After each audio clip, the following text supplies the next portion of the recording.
Movie start होती है। Movie के स्टार्ट में हम एक छोटी सी प्यारी सी बच्ची को देखते हैं जिसको बचपन ही से समंदर बहुत ज्यादा पसंद था। इसके बाद सीन शिफ्ट होता है और हमें मिया को दिखाया जाता है जो अब बड़ी हो गई थी और अब मिया के फादर की वजह से उन्हें एक नई जगह पर मूव करना पड़ता है और मिया के फादर उसको एक न्यू स्कूल में एडमिशन करवाते हैं। और अब ये चीज मिया के लिए बहुत ही ज्यादा मुश्किल थी क्योंकि वो एक शाय लड़की थी और उसे फ्रेंड्स बनाना बहुत ही मुश्किल लगता था और अब उसे स्कूल में बहुत ही ज्यादा अकेलापन फील होता है, इसीलिए वो कुछ नए फ्रेंड बनाने का सोचती है। और अब मिया अपने स्कूल में एक ग्रुप के पास जाती है उनसे फ्रेंडशिप करने के लिए, लेकिन वो लोग मिया से फ्रेंडशिप तो नहीं करते, उल्टा उसका मजाक बनाते हैं और ये चीज मिया को बहुत ही ज्यादा बुरी लगती है। और फिर जब मिया घर आती है तो उसकी मॉम उससे स्कूल के बारे में पूछती है। मिया इस चीज को लेकर बहुत ही ज्यादा अजीब बिहेव करती है और अपनी मॉम को धक्का दे देती है जिससे वो नीचे गिर जाती है। और जैसे जैसे टाइम गुजर रहा था मिया के अंदर बहुत ही ज्यादा अजीब किस्म की चेंजिंग हो रही थी और अब मिया इस अजीब बिहेवियर को खुद भी नहीं समझ पा रही थी।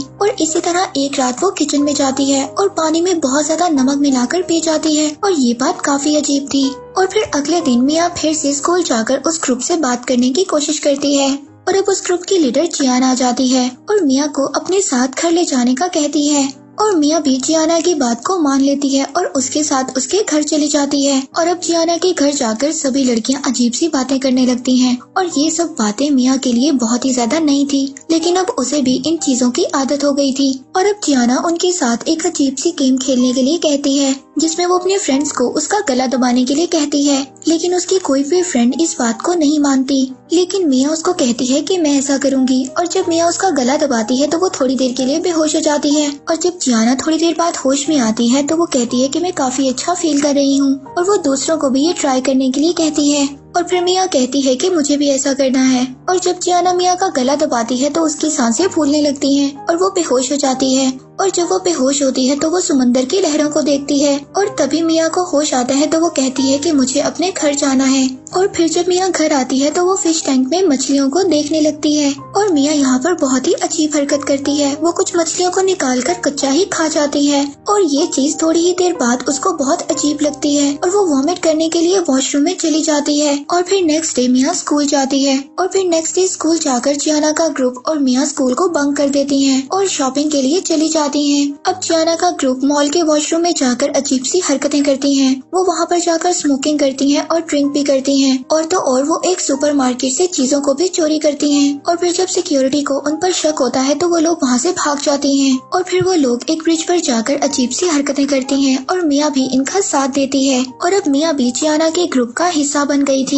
और फिर एक दिन मिया शावर लेते हुए इस बात को नोटिस करती है कि उसके पाँव की दोनों उंगलियां जुड़ गई थी और मिया इस चीज को देखकर बहुत ज्यादा घबरा जाती है। तभी मिया की मॉम आकर फिश टैंक में मिसिंग मछलियों के बारे में उससे पूछती है, लेकिन मिया अपनी मॉम से बिल्कुल झूठ बोल देती है। वो कहती है कि उसे इस चीज के बारे में कुछ भी नहीं पता, लेकिन मिया की मॉम उसको कहती है कि घर में सिर्फ तुम ही थी और तुम्हें इस चीज के बारे में पता होना चाहिए। इस चीज पर मिया की मॉम उसको स्लैप भी करती है जिसकी वजह से मिया बहुत ही ज्यादा अपसेट हो जाती है और अपनी बॉडी में होने वाली चेंजिंग्स का अपनी मॉम को भी नहीं बताती। और फिर मिया स्कूल बंक कर खुद ही एक डॉक्टर के पास चेकअप के लिए जाती है। डॉक्टर उसको बताती है कि तुम्हें परेशान होने की जरूरत नहीं है, ये एक बर्थ मार्क है। और डॉक्टर मिया को कहती है कि ये छोटी सी सर्जरी से ठीक हो जाएगा, लेकिन मिया डॉक्टर को बताती है कि ये कोई बर्थ मार्क नहीं है, ये मेरे साथ कल ही हुआ है। और फिर जब डॉक्टर सर्जरी की तैयारी करती है तो मिया वहाँ से उठकर वापस आ जाती है क्योंकि मिया ये नहीं चाहती थी कि इस चीज के बारे में सब लोगों को पता चल जाए। और फिर मिया खुद ही से एक दिन सुपरमार्केट जाकर वहाँ से सीजर खरीदती है और एक बैंडेज लेती है और खुद ही से उस सीजर से अपनी फिंगर्स को अलग कर देती है और बैंडेज कर लेती है। अब इन चीजों के बाद मिया को अपने पेरेंट्स पर शक हो रहा था कि शायद वो इनकी कोई अडॉप्टेड डॉटर है और अब इन मुश्किलात का सामना मिया को खुद ही अकेले करना पड़ रहा था। और अब मिया के पेरेंट्स भी उसके बिहेवियर को नोटिस कर रहे थे क्योंकि मिया खाना खाते वक्त किसी अजीब से जानवर की तरह खाना खा रही थी, जैसे कि वो काफी दिनों से भूखी हो। और ये चीज मिया के पेरेंट्स सोचते हैं कि शायद मिया के अंदर कोई बचपना है। और अब मिया अपने फ्रेंड्स के साथ सारा टाइम स्पेंड करने लगी थी। और फिर मिया स्कूल ट्रिप पर जाने के लिए अपने पेरेंट्स से परमिशन मांगती है लेकिन मिया के फादर उसको ट्रिप पर जाने से मना कर देते हैं। लेकिन मिया अपने फ्रेंड से नकली सिग्नेचर करवा कर ट्रिप पर चली जाती है और मिया ट्रिप पर जाकर अपने फ्रेंड्स के साथ बहुत ही ज्यादा स्मोकिंग और ड्रिंकिंग करती है और वहाँ पर जाकर उसको अजीब सा महसूस होता है। और फिर जब वो वॉशरूम जाकर चेक करती है तो उसके लेग्स पर काले रंग के निशान पड़ गए थे और मिया ये चीज देखकर काफी घबरा जाती है और वहीं पर बेहोश हो जाती है। इसके बाद मिया को फिर से समंदर के विजन्स आने लगते हैं और उसको समंदर की दोबारा से झलक दिखाई देती है जहाँ वो देखती है कि वो समंदर में तैर रही है। और फिर जब मिया होश में आती है तो वो वहाँ पर वॉमिट करने लगती है। तभी उसकी फ्रेंड्स वॉशरूम में आ जाती हैं और वो जल्दी से अपने काले निशानों को छुपा लेती है। और जब मिया वापस घर आती है तो उसके पेरेंट्स उसको बहुत ज्यादा डांटते हैं क्योंकि उन लोगों को मिया का झूठ पता चल चुका था।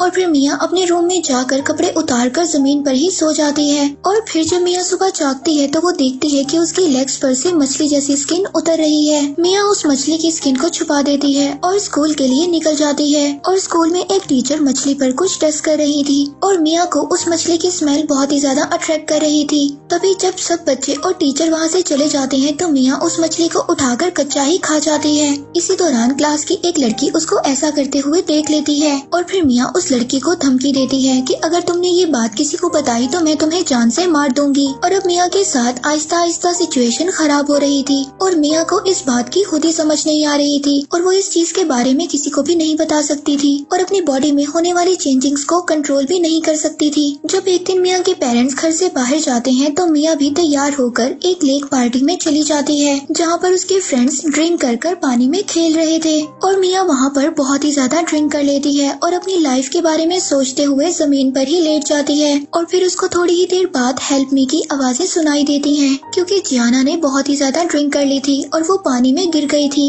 और मिया तभी उठकर पानी में कूद जाती है और जियाना को बचा लेती है। और जियाना यहाँ पर फर्स्ट टाइम मिया को अपनी फ्रेंड समझती है। और फिर मिया घर आ जाती है। मिया घर आकर अपनी बॉडी पर अजीब से निशानों को देखती है जो कि एक मछली के गिल्स की तरह बन गए थे और उसकी लेग्स भी बिल्कुल काली हो गई थी। अब मिया बहुत ज्यादा ये देखकर रोने लगती है। इसके बाद जियाना मिया के घर आती है और वो उसकी ऐसी हालत देखकर बहुत ज्यादा डर जाती है। मिया रोने लगती है और जियाना को वहाँ से जाने के लिए कहती है। अब मिया की हालत काफी ज्यादा खराब हो गई थी और यहाँ तक वो सही से चल भी नहीं पा रही थी। और अब मिया से ये सब कुछ बर्दाश्त नहीं हो रहा था। वो हाथ काट कर सुसाइड करने की कोशिश करती है और वो वहीं पर बेहोश हो जाती है। और जब उसे होश आता है तो उसे एक बहुत ही बड़ा शॉक मिलता है क्योंकि उसकी दोनों लेग्स एक मछली की तरह चेंज हो गई थी, यानी कि बिल्कुल जल परी की तरह।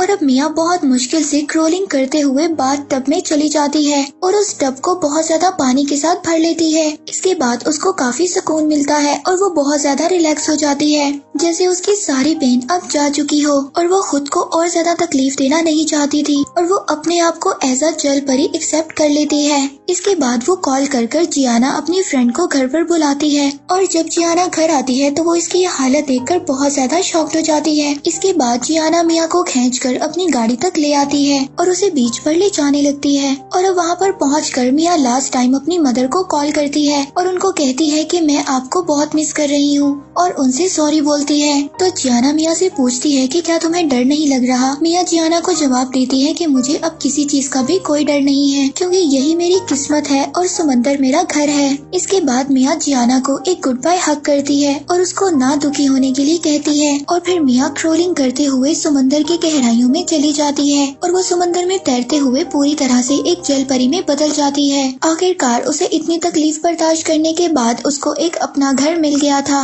जहाँ पर वो जाकर बहुत ही ज्यादा खुश थी। इसी के साथ मूवी स्टार्ट होती है और मूवी के स्टार्ट में हम एक लेडी केटी को देखते हैं जो कि बहुत ज्यादा परेशान थी क्योंकि केटी का हस्बैंड उसको बगैर बताए कहीं पर चला गया था। और अब केटी अपने हस्बैंड के बारे में पता लगाने की कोशिश करती है लेकिन इस बात का कोई भी फायदा नहीं था। और अब केटी एक एम्बेसी आई थी अपने हस्बैंड का पता लगवाने, लेकिन यहाँ पर ऑफिसर उसे पुलिस में इन्फॉर्म करने के लिए कहती है। केटी एम्बेसी ऑफिसर को बताती है कि वो और उसकी बेटी अकेली रहती हैं, इस वजह से उसने पुलिस में जाने का रिस्क नहीं लिया। तो एम्बेसी वाले उसको कहते हैं कि वो उसके हस्बैंड का पता जरूर लगाएंगे।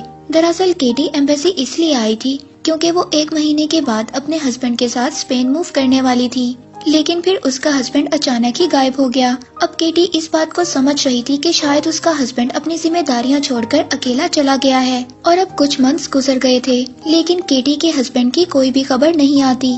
और अब हम यहाँ पर केटी की बेटी लीजा को देखते हैं। लीजा केटी को जगाने आती है ताकि उसकी मदर उसके लिए ब्रेकफास्ट बनाए, लेकिन केटी अपनी बेटी लीजा को कहती है कि उसका काम करने का बिल्कुल मूड नहीं है। और ये बात सुनकर लीजा खुद से ब्रेकफास्ट बनाने लगती है, लेकिन केटी उसको देखकर उठ जाती है और खुद ब्रेकफास्ट बनाती है। इसके बाद वो उसे स्कूल ड्रॉप करती है और कहती है कि वो उसे लेने आ जाएगी। इसके बाद केटी अपनी जॉब पर चली जाती है। वो एक केमिकल फैक्ट्री में जॉब करती थी। वहाँ पर वो एक नई एम्प्लॉय पैको को देखती है और अब केटी को पैको काफी अच्छा लगने लगा था और पैको को भी ये बात पता चल गई थी कि केटी उसको देखती है। और लंच टाइम ब्रेक के दौरान पैको केटी के पास जाता है और खुद को वो इंट्रोड्यूस करवाता है। और फिर जब केटी पैको के पास से आती है तो उसको पता चलता है कि उसको ओवर टाइम करना पड़ेगा, क्योंकि उसने काफी ज्यादा टाइम पैको के पास गुजार दिया था। अब इसीलिए केटी लीजा के पास भी बहुत लेट पहुंचती है। इसके बाद जब दोनों घर पहुंचती हैं, तो केटी लीजा को सुलाने के लिए ले जाती है,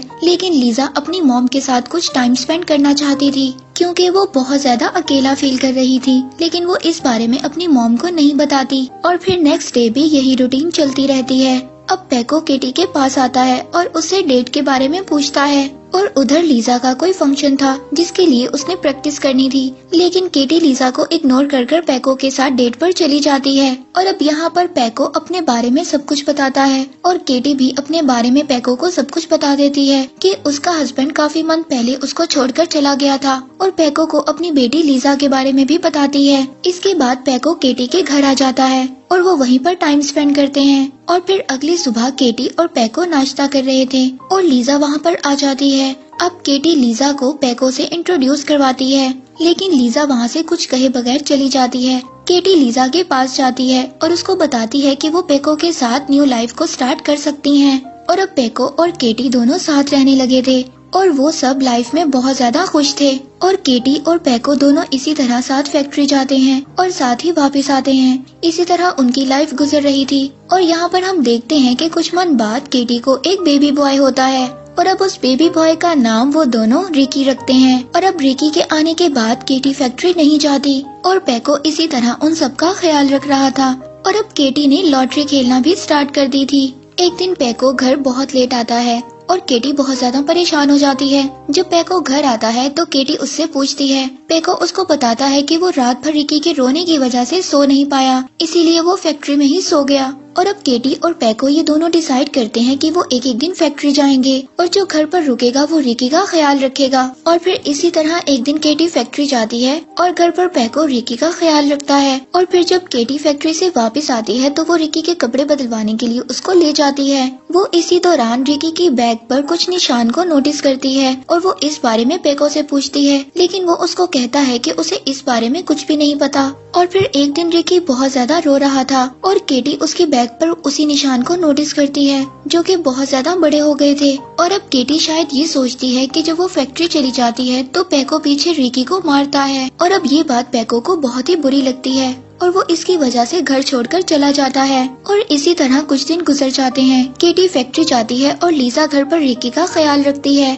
और फिर एक दिन लीजा केटी को कॉल कर घर पर बुलाती है और वो देखती है कि रिकी अपनी जगह पर नहीं है और वो किसी तरह से कबर्ड के ऊपर चढ़ गया था। और अब केटी उसको नीचे उतारने लगती है, लेकिन इसी दौरान वो गिर जाता है। और अब केटी रिकी की बॉडी को नोटिस करती है। वो ये देखती है कि उसकी बॉडी पर टेंटिकल्स हैं। जब वो उसकी बॉडी को गौर से देखती है तो उसको पता चलता है कि ये कोई टेंटिकल्स नहीं बल्कि विंग्स हैं। और अब केटी रिकी को कवर कर देती है ताकि वो बेड से बाहर ना जा सके। और वो अपनी बेटी लीजा को मना करती है ताकि वो इस बारे में किसी को भी ना बताए। और अब केटी इस बात को नोटिस करती है कि रिकी के विंग्स और भी ज्यादा बड़े हो गए थे और अब वो उसकी शर्ट में भी फंस रहे थे। और अब इसीलिए केटी रिकी की शर्ट को साइड से कट कर देती है। और फिर एक दिन केटी लाइब्रेरी जाती है। वहाँ से वो बर्ड्स के बारे में एक बुक लाती है ताकि वो और भी ज्यादा इन्फॉर्मेशन ले सके। और साथ ही वो रिकी के लिए एक हेलमेट भी लाती है ताकि उड़ते हुए उसे कोई भी चोट ना आ सके। और फिर उसी रात केटी को पता चलता है कि वो एक लॉटरी जीत गई है।